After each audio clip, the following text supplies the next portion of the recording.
saja yang perlu dipersiapkan.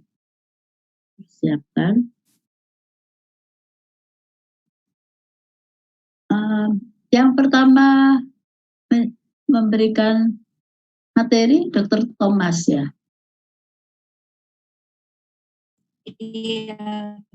Iya dokter. Iya dokter. Ya. Tapi waktu Dokter Thomas kan dahuluan dokter. Oh ya. Jadi ini belum ada yang menyampaikan ya tentang preparasi jaringan.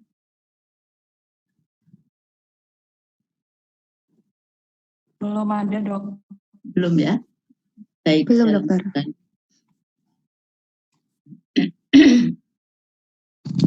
Ada serangkaian proses yang dipersiapkan untuk pembuatan preparat histopatologik. Yang pertama adalah suatu tahapan yang disebut fiksasi. Mungkin dari saudara-saudara yang penelitiannya patologi sudah paham ya. Nanti bisa sharing. Nah, fiksasi itu adalah suatu proses untuk menghentikan semua proses biologik yang terjadi di dalam jaringan. Jadi pembuatan preparat histopatologik itu kan dengan cara mengambil sampel dari jaringan. Di sana dipilih yang ada perubahannya. Nah, kemudian jaringan ini nantinya akan dipotong-potong kemudian diwarnai. Nah, sebelum ke tahap sana itu awal dilakukan fiksasi, yaitu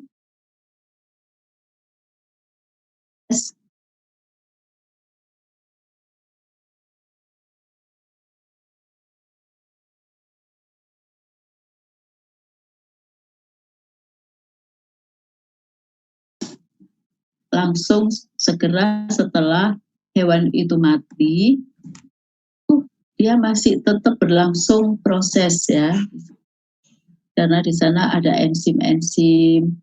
Kemudian kalau itu terinfeksi, jadi ada proses misalnya oleh bakteri gitu, masih terjadi itu proses proliferasi dari bakteri tersebut. Ya, sehingga ini dihentikan dengan cara direndam ke dalam larutan fiksatif. Nah, larutan fiksatif itu ada bermacam-macam. Untuk di patologi FK UNER ini menggunakan formalin. Formalin atau formaldehid 10%. Nah, tadi dia selain menghentikan proses biologik maupun dari pengaruh dari mikroorganisme, di sini juga membuat tekstur dari jaringan itu berubah dari yang awalnya lunak itu kemudian bisa memadat, jadi berubah menjadi padat. Kalau awalnya itu bahan-bahan yang semi solid itu, terus dia menjadi padat. Ya.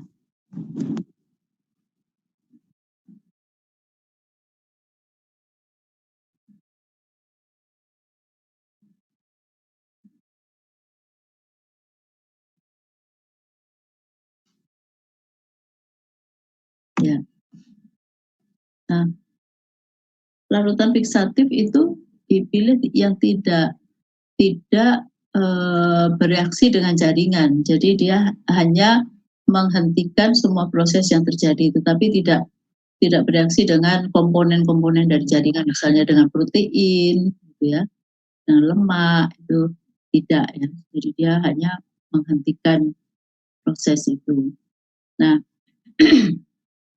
ada beberapa faktor yang perlu diperhatikan, yaitu faktor pH, temperatur, penetrasi dari larutan tersebut, kemudian volume dari jaringan. Nah itu semua ini berpengaruh pada hasil akhir dari proses fiksasi.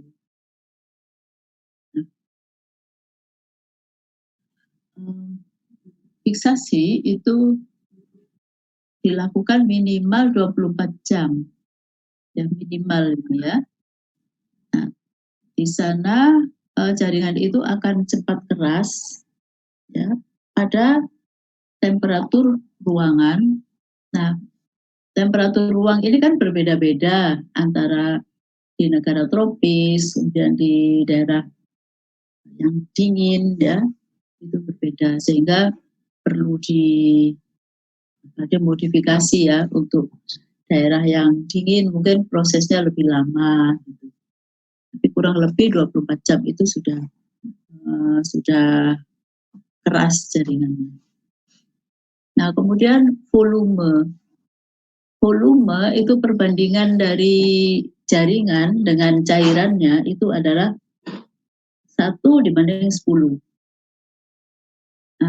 Jaringannya 1, volume cairannya adalah 10. Ini untuk daya serapnya itu supaya maksimal. Kalau larutannya itu kurang, maka tidak rata ya, tidak betul-betul meresap.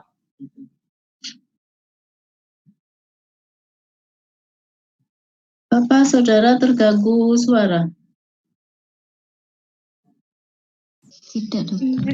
Tidak, dokter. Tidak kedengaran notifikasi, tidak ya? Tidak. Oh ya udah. Berarti saya aja yang dengar. Ya udah. Nah.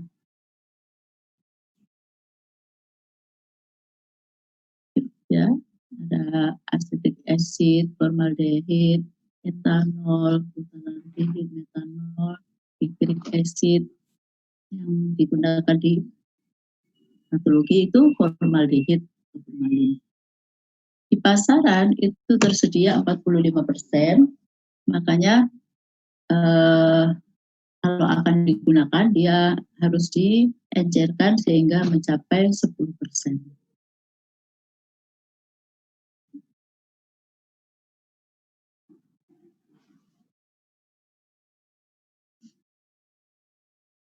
Nah, jaringan yang tadi itu lunak ya, kemudian akan menjadi lebih keras. Lalu jaringan ini akan berlanjut ke proses-proses berikutnya sampai nanti terakhir dipotong dan diwarnai. Proses selanjutnya adalah dehidrasi. Dehidrasi ini adalah proses penarikan air di dalam jaringan. Nah, supaya air atau cairan yang ada di jaringan itu tidak mengganggu proses selanjutnya. Jadi misalnya ada proses pewarnaan, gitu ya, pewarnaan. Nah, kalau di sana ada airnya belum dikeluarkan, maka dia akan warnanya akan lebih pucat misalnya ya. Jadi konsentrasi zat warna itu tidak sesuai dengan yang sudah diperhitungkan. Jadi air itu betul-betul harus dikeluarkan dari jaringan. Nah, caranya adalah dengan dehidrasi, yaitu merendam jaringan ke dalam alkohol. Nah, konsentrasi dari alkohol yang digunakan itu bertingkat ya. Jadi dari konsentrasi yang rendah ke yang tinggi sampai alkohol absolut. Setelah itu dilakukan clearing. Clearing ini adalah proses penjernihan ya. Di sana zat-zat warna yang ada di jaringan itu dilunturkan ya, sehingga jaringan nanti warnanya transparan. Setelah itu embedding ya. Embedding ini adalah penanaman di dalam parafin. Jadi tadi jaringan itu kan airnya diambil ya, diambil. Nah, kemudian bagian-bagian yang kosong itu akan disusupi oleh parafin. Parafin cair ya. Nah, ini fungsi dari apa? Dari tadi dehidrasi ya, jadi menarik air. Tadi sudah saya sampaikan. Nah, konsentrasi rendah ke tinggi itu bervariasi untuk laboratoriumnya. Untuk laboratoriumnya itu tergantung pengalaman ya, pengalaman dari laboratorium masing-masing. Ada yang mulai 10, 20 seperti itu. Kalau di patologi FK UNER itu mulai dari 70 ya, 70 dan 80 terus absolut ya, 96 terus absolut. Jadi ini bervariasi ya. Nah, yang digunakan adalah alkohol ya, untuk di patologi. Nah, lamanya itu bisa 30 menit itu tiap konsentrasi. Jadi disetting kalau menggunakan alat yang otomatis itu disetting dulu, kemudian nanti dia akan bergerak. Gitu ya. Kemudian akan diam selama 30 menit, kemudian dia akan bergerak lagi. Ada ininya apa? Ada keranjang untuk mengangkat jaringan, jadi diangkat kemudian diputar maka dia akan berpindah ke cairan berikutnya, konsentrasi berikutnya.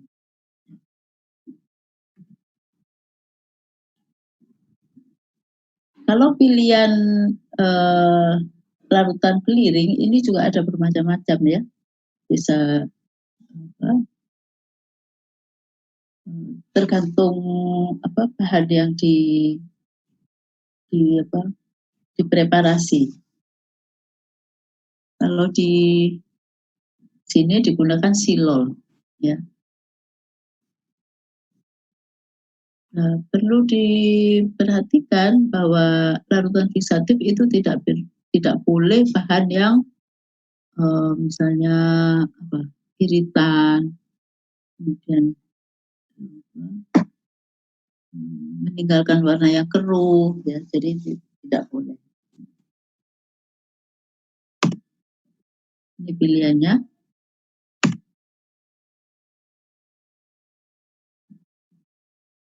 Selanjutnya pemberian parafin. Tadi sekilas sudah saya sampaikan bahwa parafin ini akan menyusup ke jaringan-jaringan. Ya, saudara bisa membayangkan misalnya saluran ya,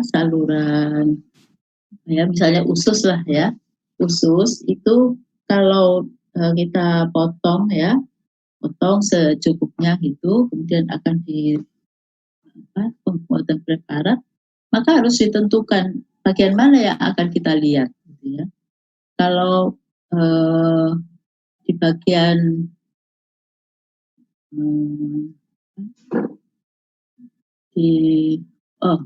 gini.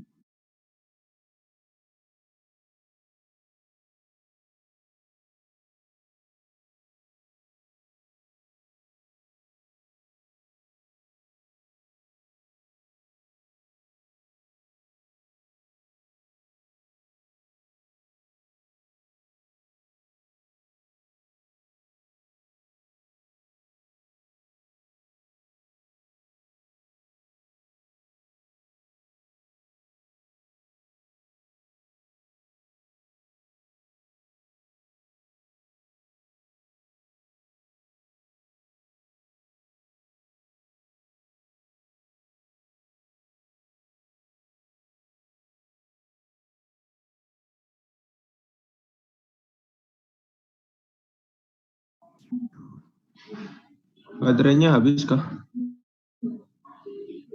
Kok hilang? Saya guys tak chat. Dokter Hani mengerti.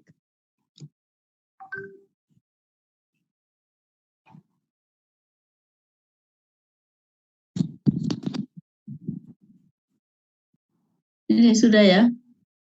Sudah terlihat? Sudah, dokter. Sudah ya? Ya, jadi tadi kan ini ya, clearing ya. Jadi tadi clearing dengan pilihannya ini ya, itu reagennya. Kemudian kalau di sini memakai silol ya, atau silen. Nah, selanjutnya embedding. Embedding ini disebut juga infiltrating, yaitu menyusupi bagian-bagian yang kosong dari jaringan, kemudian diisi oleh parafin. Nah, parafinnya itu caranya dicairkan. Ada temperatur tertentu, di sini ada titik lebur 39 derajat Celcius sampai 68 derajat Celcius. Jadi di situ sampai cair parafinnya, kemudian jaringan itu dimasukkan. Nah, setelah itu dicetak ya dalam cetakan. Nah, setelah itu ditunggu sampai membeku kembali. Parafinnya membeku kembali dan siap dipotong. Nah, parafin yang bagus itu tidak kotor ya, tidak bereaksi dengan jaringan gitu ya.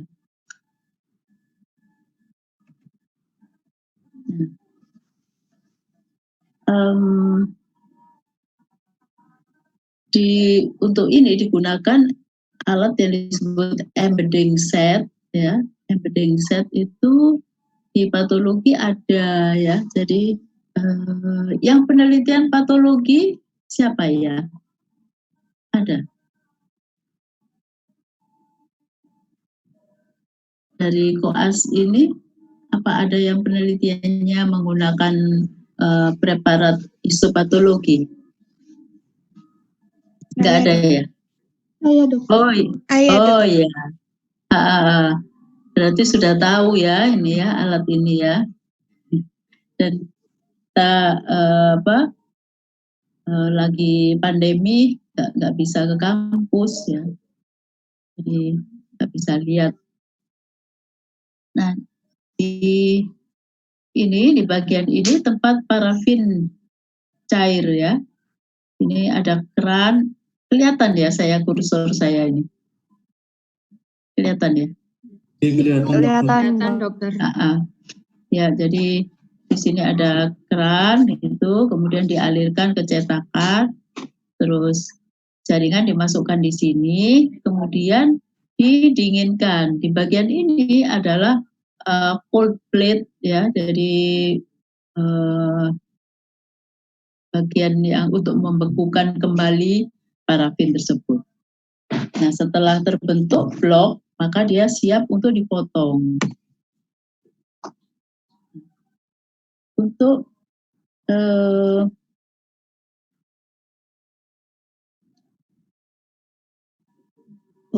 untuk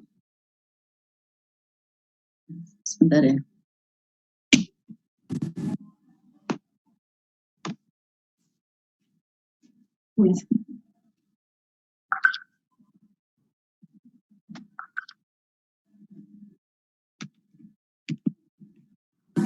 Untuk mencetak tadi parafin tadi itu ada bermacam-macam cetakan ya, yang ada yang konvensional dari kertas itu, kemudian ada yang berbentuk besi siku kemudian disambungkan itu, terus ada yang bentuknya cetakan berupa kaset ya. Jadi macam-macam ini ya bentuk-bentuknya, cetakannya seperti ini. Yang ini kita gunakan ya kaset ini, kemudian dimasukkan ke dalam cetakan tempat itu, Dan nanti bisa dibuka dan bisa digunakan lagi. Ya. Kalau yang ini besi siku itu ya, besi siku kemudian disambungkan, diletakkan berhadapan-hadapan gitu, diletakkan di bawah kaca ya. Jadi kalau akan mencetak ini diisi, kemudian jaringannya dimasukkan.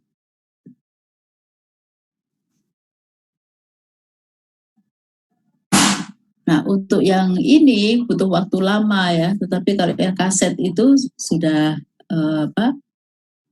tinggal diletakkan di cold plate, sebentar dia sudah membeku.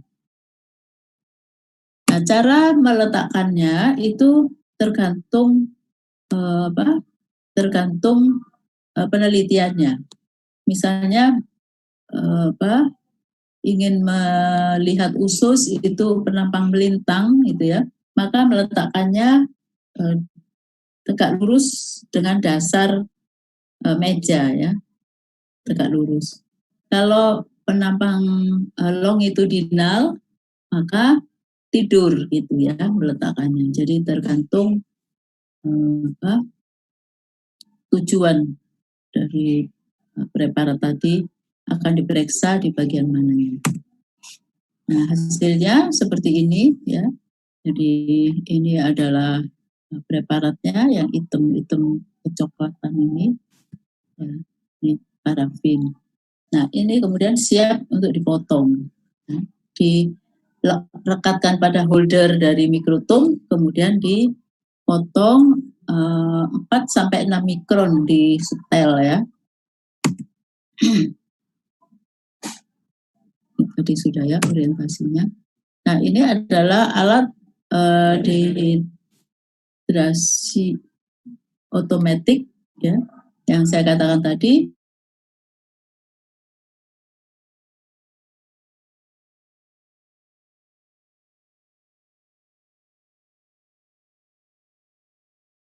Satu ke toples yang lain.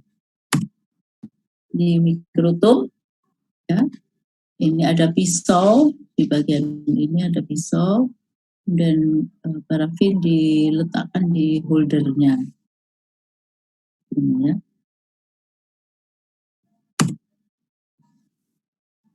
Nah, mikrotom itu juga bermacam-macam ya, tergantung tujuannya. Ada yang memotong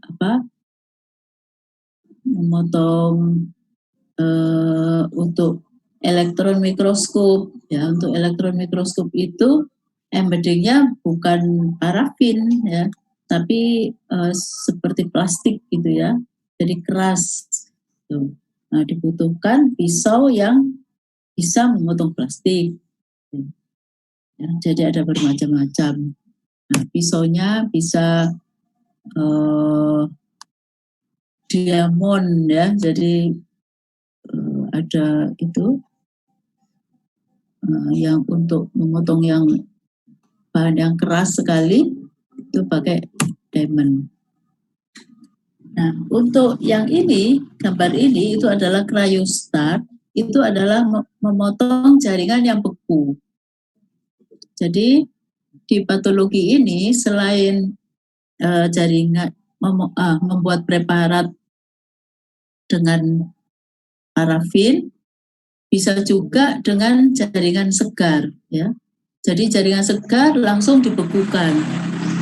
Jadi pada -80, kemudian dipotongnya dengan cryostat ini gitu ya. Jadi ini sudah disiapkan alatnya. Nah, pemotongan segar itu adalah biasanya untuk pewarnaan imunohistokimia. Ada elektron mikrotom ya, botanical, macam-macam. Ini pisaunya. Hasil preparatnya setelah diwarnai nanti itu seperti ini kira-kira ya. Kalau dengan HE itu adalah warnanya untuk inti sel itu berwarna biru, kemudian sitoplasma berwarna ungu ya, atau merah keunguan. Nah, ini. Nah, ini prosedur stainingnya, saudara nanti bisa mengcopy. Nah, ini adalah alat untuk pewarnaan. Ya, jadi pewarnaan pun bisa disetting, dilakukan setting untuk di menit keberapa siramkan warna iosin misalnya, kemudian hematoksilin, kemudian menit keberapa dibilas gitu ya. Jadi di setting di awal itu sudah dibiarkan ditata gitu di dalam raknya, kemudian kita biarkan, kita tinggal. Jadi kalau yang manual kan dicelup-celup gitu ya, dicelup kemudian dikasih timer, terus dipindah lagi kasih timer seperti itu. Tapi kalau preparannya banyak itu menggunakan alat.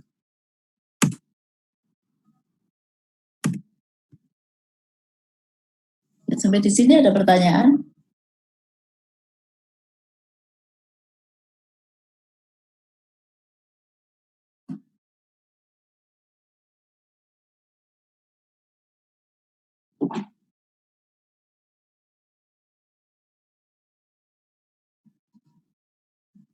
Tidak ada, cukup jelas ya?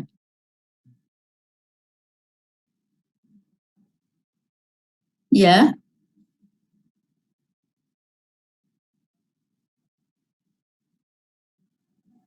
Oh ya, untuk menghilangkan parafin.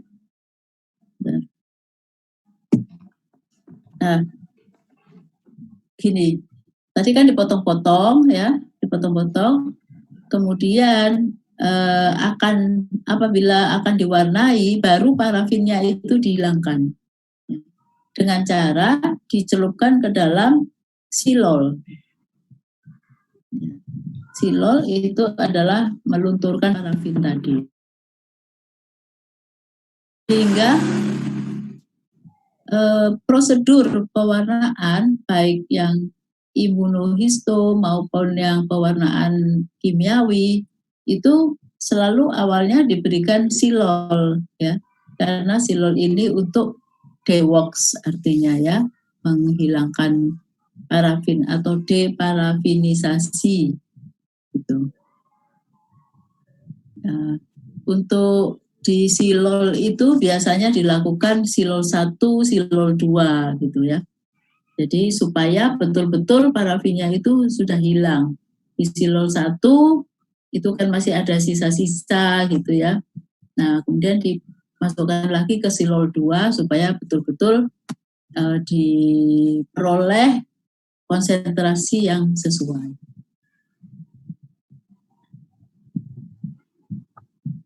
Ada pertanyaan lagi? Dokter izin bertanya. Ya. Untuk larutan formalin 10% sama buffer formalin itu kan beda ya dok. Nah itu bedanya apa?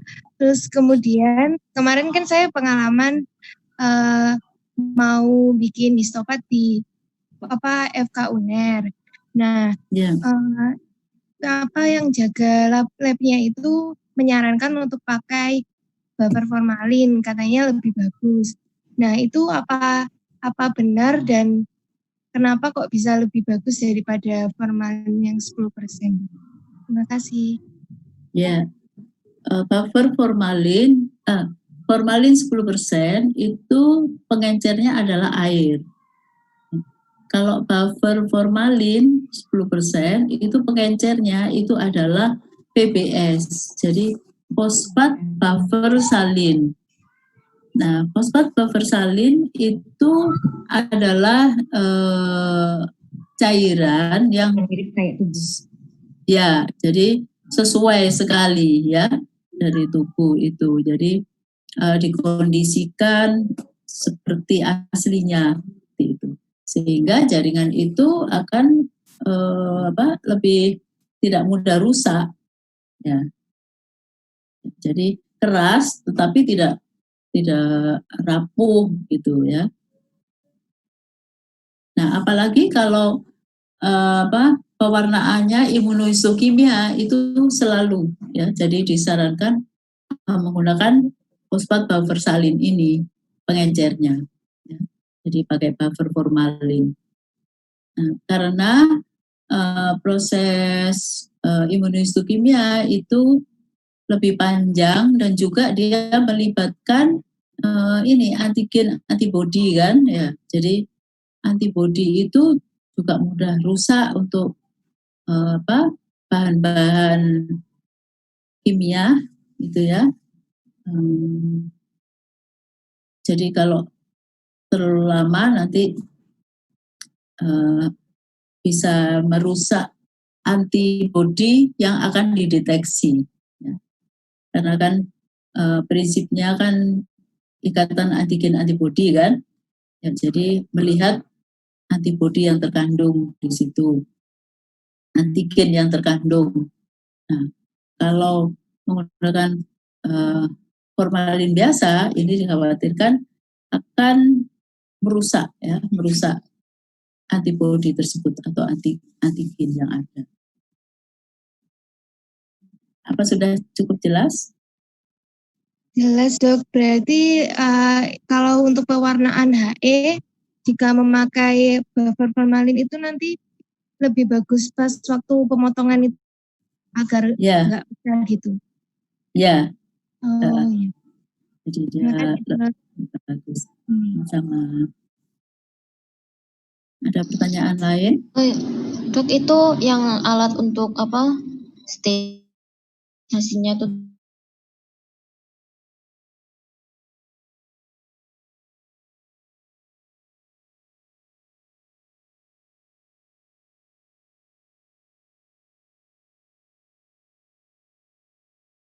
Jadi setting awal misalnya untuk hematoksilin eusin berarti kan bahannya ada 2 macam bahan warnanya itu.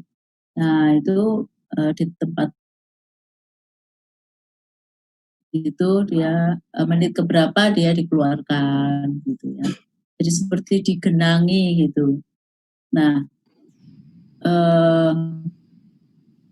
pewarnaan lain juga bisa ya dengan ini, misalnya pewarnaan pas ya, pewarnaan Verhoeven-Giessen. Ya gitu ya, jadi bermacam-macam bisa. Tapi kalau IHC itu nggak bisa karena prosesnya berbeda ya. Jadi tahap-tahapnya itu agak berbeda dengan pewarnaan khusus ya.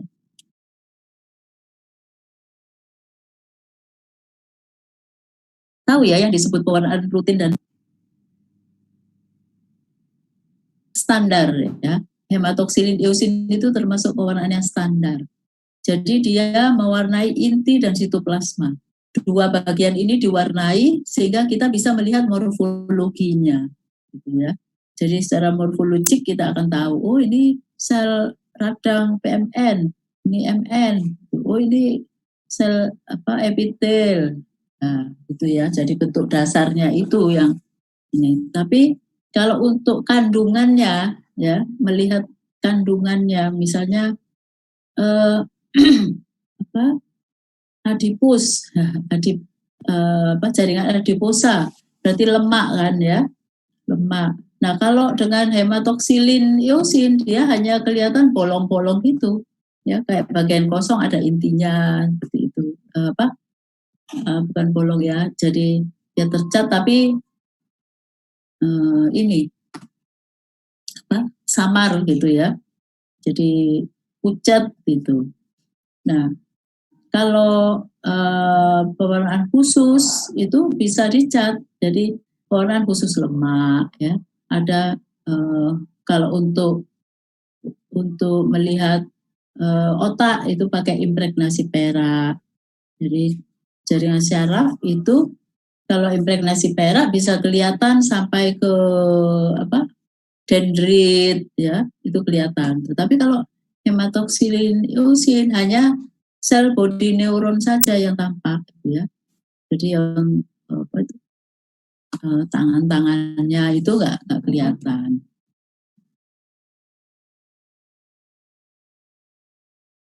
Ya, paham ya? Ya dokter, terima kasih. Sama-sama. Ada lagi? Kalau tidak ada, saya lanjutkan ke imunohistokimia ya.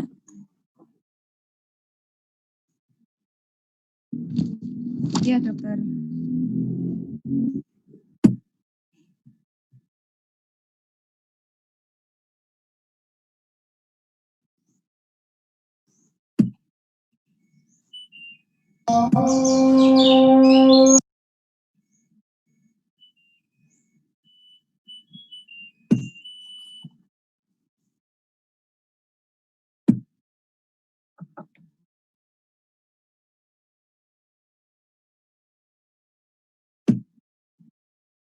Nah, ini selanjutnya imunohistokimia. Dari namanya itu kita sudah tahu bahwa prinsip yang digunakan adalah ikatan antigen antibodi. Kalau yang tadi itu prinsipnya adalah ikatan kimiawi, ya. Seperti He itu prinsipnya ikatan asam basa, ya. Masih ingat asam basa ya? Jadi asam basa itu bahan yang bersifat asam itu akan diikat oleh yang bersifat basa, gitu ya. Kenapa warna inti itu kok biru? Ya, karena inti itu lebih ke asam dia sifatnya, sehingga dia akan diwarnai oleh hematoksilin. Hematoksilin itu sifatnya basa, makanya warnanya biru. Kemudian sebaliknya sitoplasma itu lebih ke basa sifatnya, dan yang terikat di sana adalah eusin ya, karena eusin itu bersifat asam gitu, sehingga warnanya merah. Nah, untuk imunohistokimia itu menggunakan prinsip antigen antibodi, yaitu dia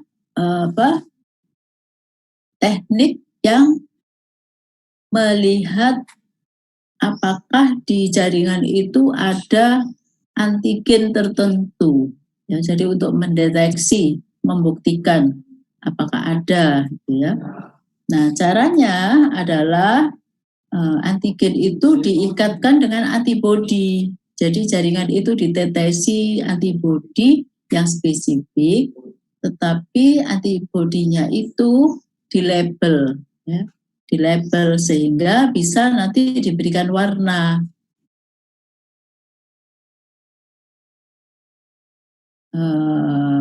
Ada marker ya.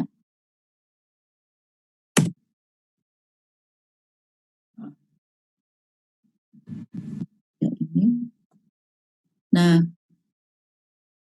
bahan yang akan dideteksi kita kesepakatannya disebut antigen.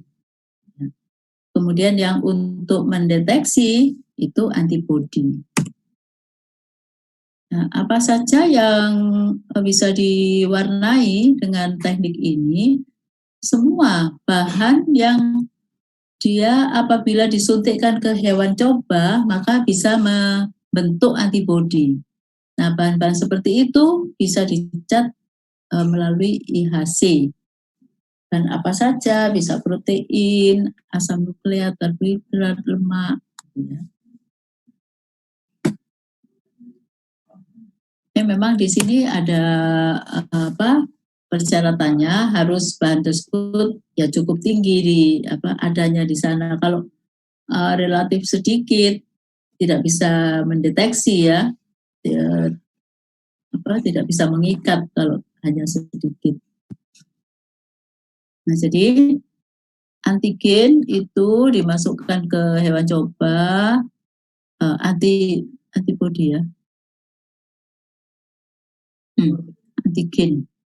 Kemudian dia akan menghasilkan antibodi. Ya.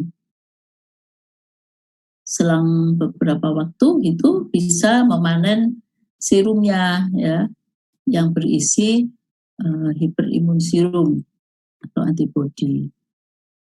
Secara diagramatik seperti ini. Di sini ini preparat ya. Bayangkan ini preparat jaringan. Di sini ada banyak antigen. Saudara ingin mengetahui apakah antigen tertentu itu ada, gitu ya. Misalnya ini yang merah, ya, antigen warna merah itu ada apa enggak? Nah, caranya diikatkan dengan antibodi anti merah, ya. Jadi dipilih antibodi yang spesifik di sini. Nah, setelah itu antibodi spesifik tadi diikatkan dengan marker, ya. Dan apabila berikatan kan dia tetap di situ. Nah, disiram ya, dibilas dia masih nyantol di situ. Sehingga bisa tampak nanti ketika diberikan pewarna maka akan menunjukkan warna. Ini preparatnya ada, tadi sudah saya sampaikan, ada preparat segar dan preparat fiksasi. Metode pewarnaan ini bisa langsung ataupun tidak langsung. Yang langsung tadi seperti saya jelaskan di awal, antibodi primer itu ya antibodi spesifik itu langsung diberikan marker. Markernya ini kemudian berikan kromogen pewarna. Ya. Maka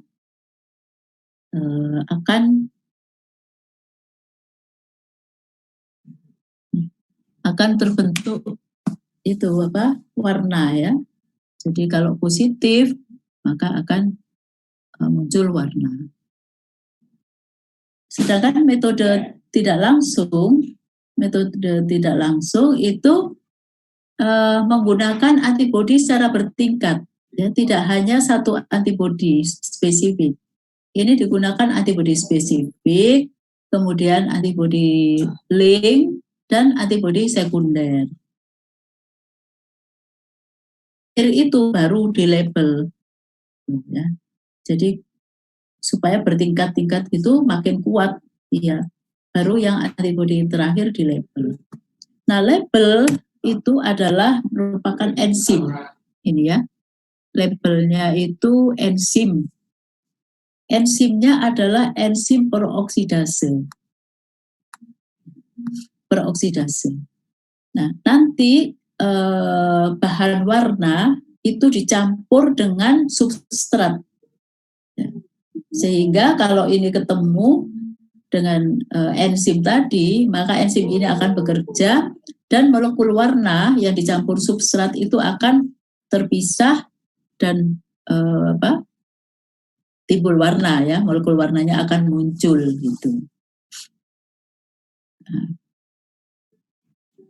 jadi seperti ini. Kalau yang direct itu langsung di label enzim, kemudian dipertemukan dengan warna dan substrat, maka warna itu akan terpisah dan menimbulkan warna. Yang negatif biru, yang positif coklat-coklat. Nah, sedangkan yang tidak langsung, antibodi spesifiknya tidak di label, ya. Yang ini kemudian diikatkan dengan link antibodi. Kemudian baru antibodi sekundernya itu yang di label.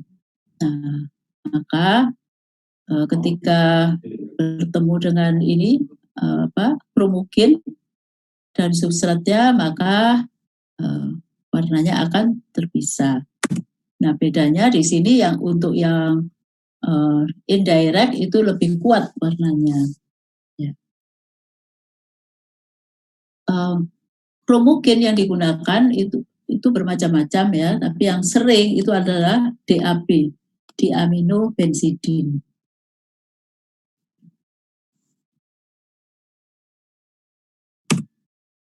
Ya, ini yang sudah jadi seperti ini. Ini adalah plasenta jaringannya. Yang diwarnai ini adalah bakteri ya, Brucella melitensis. Yang tadi tanpa counterstain, yang ini dengan counterstain, makanya biru-biru. Yang negatif warnanya biru, yang positif coklat. Ya. Nah, kalau diperbesar seperti ini, ya, yang biru ini negatif, ini yang coklat itu positif. Dia bakteri ini adanya di sitoplasma, ya, jadi tampak seperti ini. Ya, ada pertanyaan?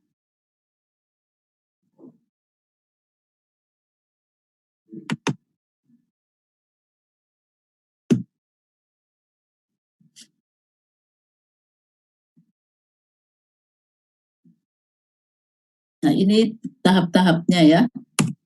Jadi prosesnya. Kemudian yang ini adalah Gumboro. Ini melihat kaspase 3 yang coklat-coklat itu ya. Jadi melihat apoptosis pada bursa Fabricius. Yang coklat-coklat menunjukkan ekspresi kaspase yang tinggi.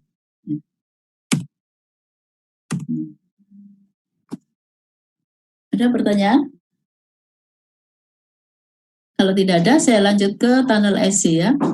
Tunnel SC ini adalah prinsipnya sama, jadi ikatan antigen antibodi. Nah, tunnel SC ini adalah untuk mengecat mengecat sel apoptosis. Ya. Sel apoptosis itu setiap saat terjadi di dalam jaringan itu. Tetapi dengan pewarnaan HE kita jarang sekali menemukan ya di sana karena sel sel apoptosis itu tahapannya kan membentuk apoptotic body. Masih ingat ya? Masih ingat apoptotic body? Ya. Nah, ketika sel itu terbentuk apoptotic body, maka akan diserap oleh jaringan di sekitarnya, ya. Sehingga tidak sempat lagi ya terdeteksi, jadi terlewat itu. Nah, untuk teknik ini adalah mengecat sel apoptosis sebelum terbentuk apoptotic body, itu sudah tercat. Nah, kalau dengan metode ini akan banyak sekali ditemukan, ya.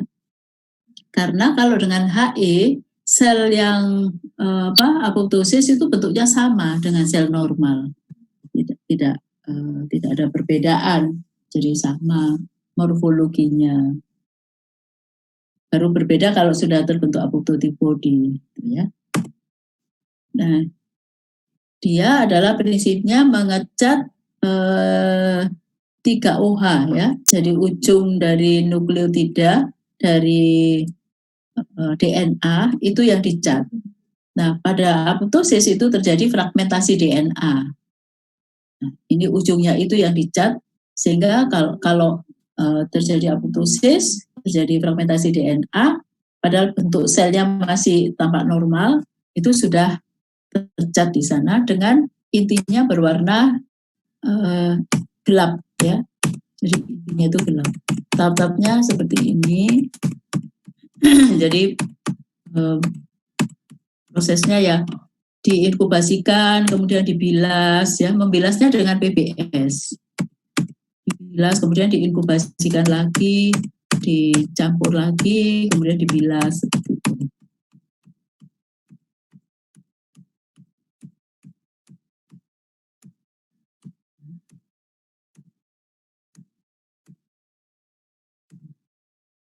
Hasilnya kalau negatif seperti ini, kalau positif intinya itu berwarna gelap ya, gelap-gelap seperti itu. Ini bursa Fabricius negatif itu, kalau yang positif gelap atau hitam ya, kehitaman. Ya, ada yang mau ditanyakan?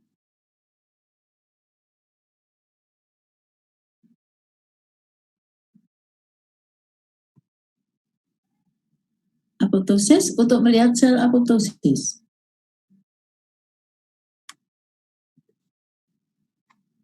Misalnya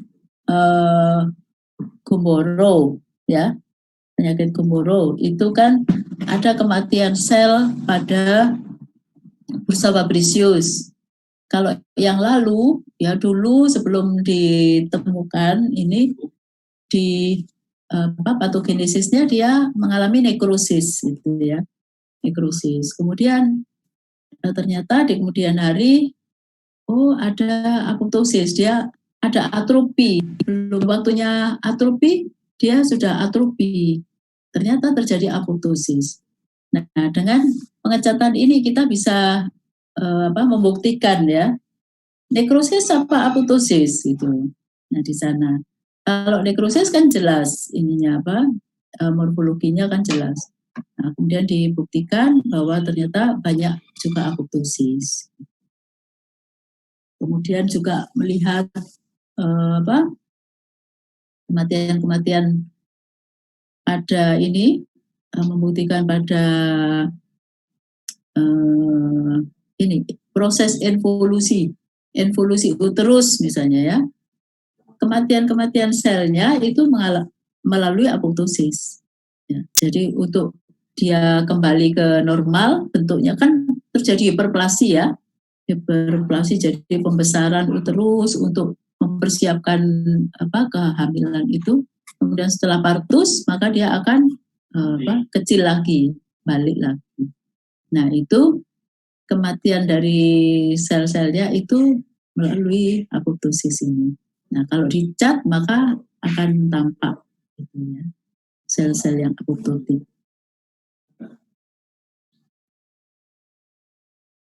Sama. Ada pertanyaan lain?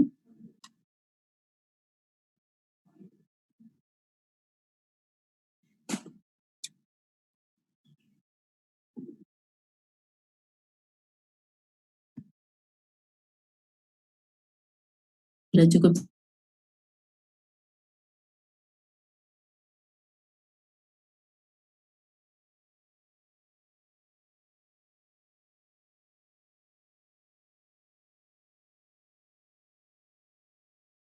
Yang kemarin di absen.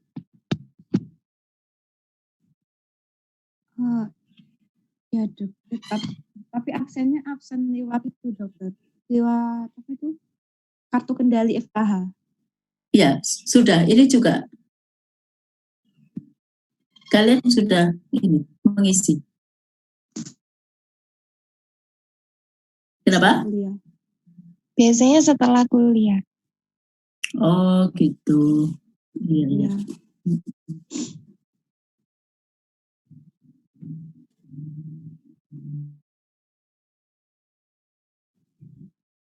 Apakah ada pertanyaan lain?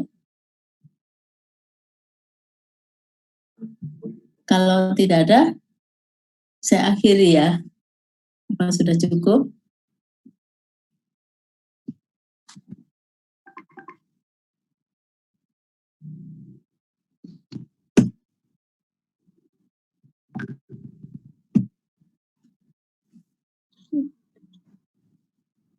Ya, sudah cukup jelas ya.